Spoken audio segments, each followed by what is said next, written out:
श्रीमद् भागवत गीता हिंदी और सरल भाषा में चौथा अध्याय ज्ञान कर्म संन्यास सहयोग। श्रीमद् भागवत गीता प्रस्तुतकर्ता आध्यात्मिक कहानियाँ।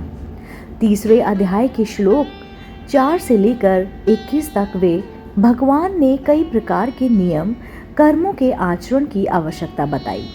फिर 30वें श्लोक में भक्ति प्रधान कर्म योग की विधि से ममता, आसक्ति और कामनाओं का सर्वदा त्याग करके प्रभु प्रत्यार्थ कर्म करने की आज्ञा दी। उसके बाद 31 से 35वें श्लोक तक उन सिद्धांतों के अनुसार कर्म करने वालों की प्रशंसा और नहीं करने वालों की निंदा की है तथा राग और द्वेष के वश में ना होकर स्वधर्म पालन के लिए जोर दिया गया है।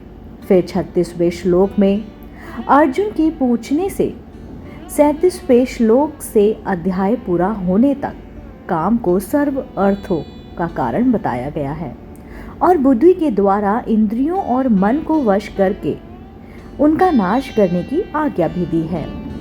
लेकिन कर्म योग का महत्व बड़ा गहन है, इसलिए भगवान फिर से उसके विषय में कई बातें अब बताते हैं।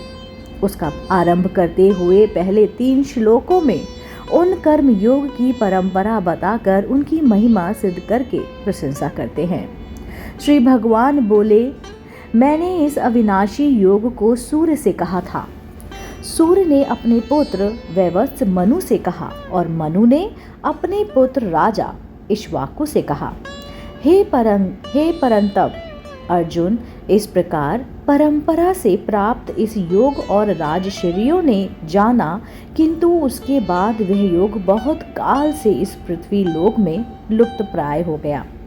तू मेरा भक्त और प्रिय सखा है, इसलिए यह पुरातन योग आज मैंने तुझे कहा है, क्योंकि यह बड़ा ही उत्तम रहस्य है, अर्थात गुप्त रखने योग्य विषय है। अर्जुन बोले, आपका जन्म तो अर्वाचीन अभी हाल ही का है और सूर्य का जन्म बहुत पुराना है, अर्थात कल्प के आदि में हो चुका था। तब मैं इस बात को कैसे समझूं कि आप ही ने कल्प के आदि में यह योग कहा था।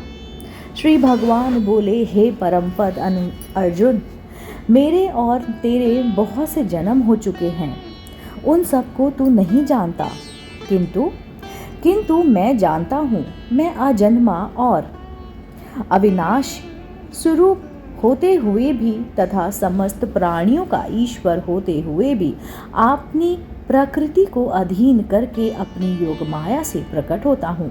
हे भारत, जब जब धर्म की हानि और अधर्म की वृद्धि होती है, तब तब ही मैं अपने रूप को रचता हूँ, अर्थात साकार रूप से लोगों के सम्मुख प्रकट होता हूँ। साधु पुरुषों का उद्धार करने के लिए, पाप कर्म करने वालों का विनाश करने के लिए और धर्म की इच्छा तरह से स्थापन करने के लिए मैं युग युग में प्रकट हुआ करता हूँ।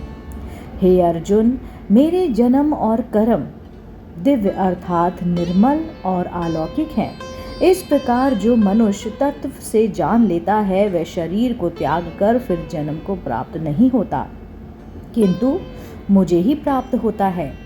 पहले भी जिनके राग, भय और क्रोध सर्वदा नष्ट हो गए थे और जो मुझ में अनन्य प्रेम पूर्वक स्थिर रहते थे, ऐसे मेरे आश्रित रहने वाले बहुत से भक्त उपयुक्त ज्ञान रूप तप से पवित्र होकर मेरे स्वरूप को प्राप्त हो चुके हैं।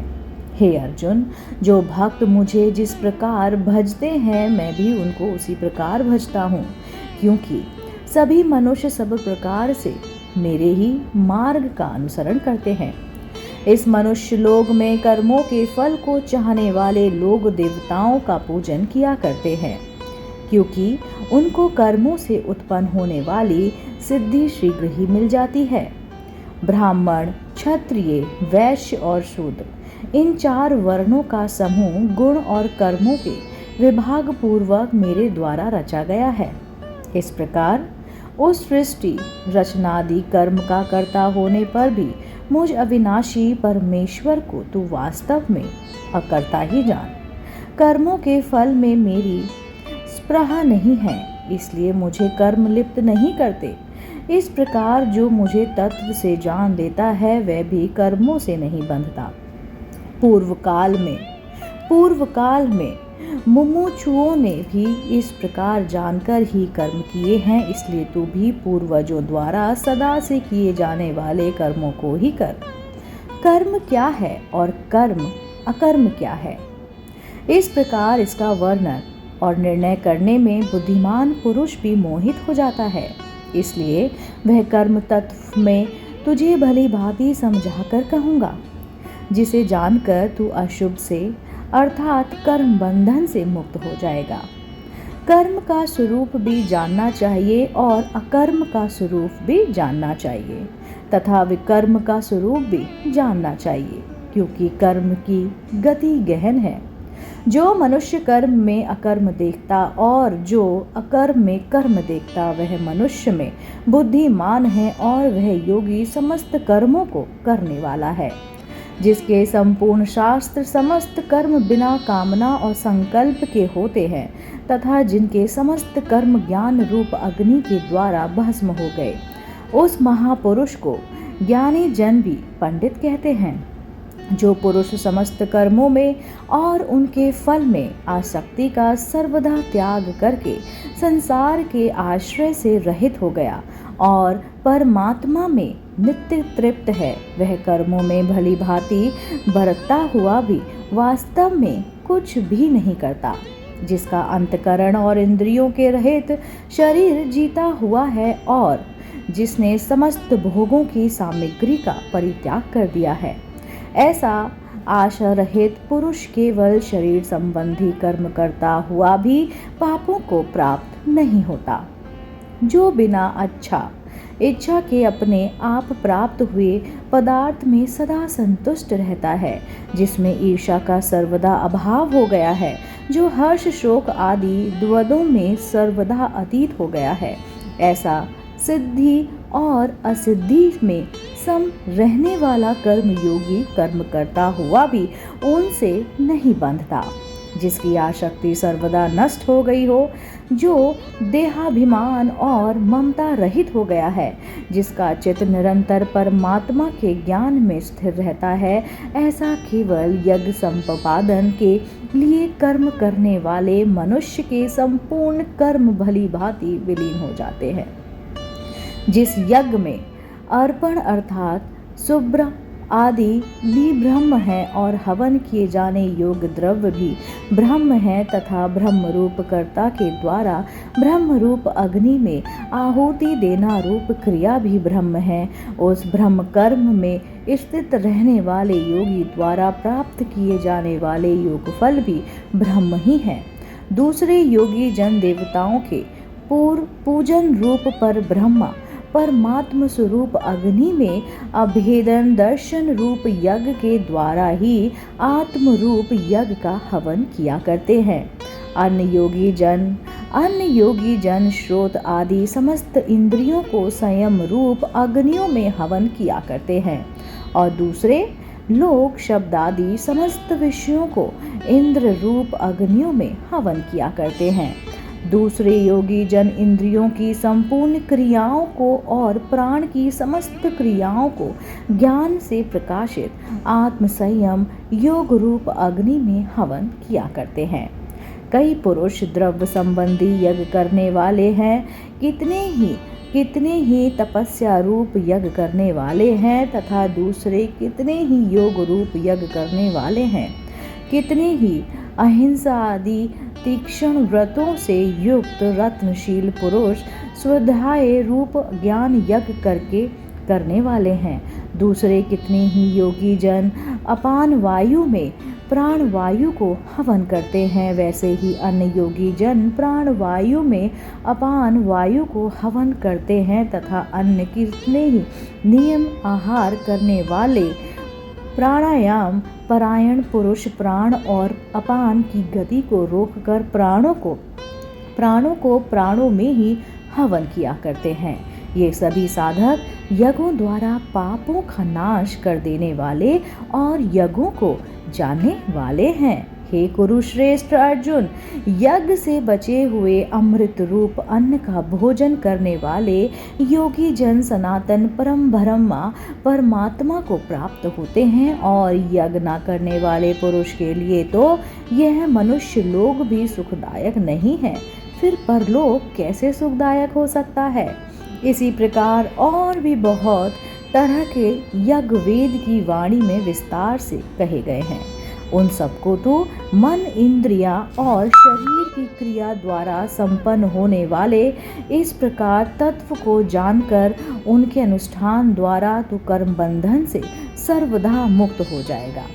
हे परमपद अर्जुन, द्रव्यमय यज्ञ की उपेक्षा ज्ञान यज्ञ अत्यंत श्रेष्ठ है, तथा याव मंत्र और संपूर्ण कर्म ज्ञान में समाप्त हो जाते हैं, उन ज्ञान को तू तत्वदर्शी ज्ञानियों के पास जाकर समझ, उनको भली भांति दंडवत प्रणाम करने से, उनकी सेवा करने से और कपट छोड़कर सरलता पूर्वक प्रश्न करने से वे परमात्म तत्व को भली भांति जानने वाले ज्ञानी महात्मा तुझे उस तत्व ज्ञान का उपदेश करेंगे, जिसको जानकर भी तू इस प्रकार मोह को प्राप्त नहीं होगा। तथा हे अर्जुन, जिस ज्ञान के द्वारा तू संपूर्ण भूतों को निशेष भाव से पहले अपने में और पीछे मुझे सच्चिदानंद घन परमात्मा में देखेगा, यदि तू अन्य पापियों से भी अधिक पाप करने वाला है तो भी तू ज्ञान रूप नौका द्वारा निसंदेह संपूर्ण पाप समुद्र से भली भांति तर जाएगा।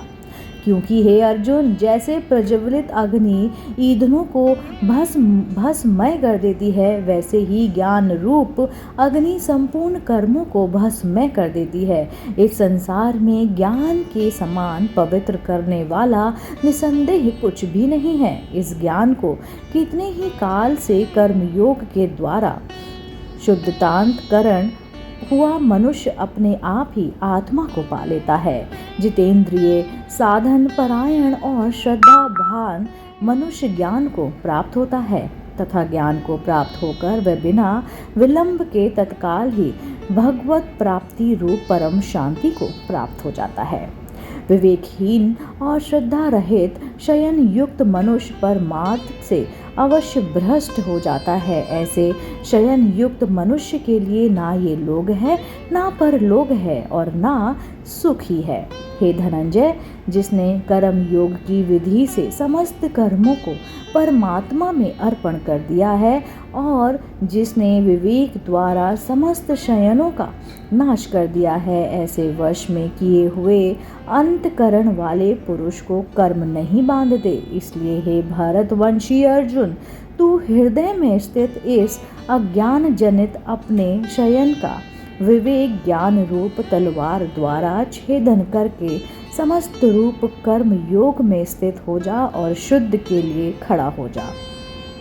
इस प्रकार उपनिषद, ब्रह्म विद्या तथा योग शास्त्र रूप श्रीमद् भागवत गीता के श्री कृष्ण अर्जुन संवाद में ज्ञान कर्म संन्यास योग नामक चतुर्थ अध्याय संपूर्ण हुआ। इसी के साथ अगला भाग, अगला अध्याय सुनने के लिए आप देखते रहिए आपका अपना पसंदीदा YouTube चैनल अध्यात्मिक कहानियाँ।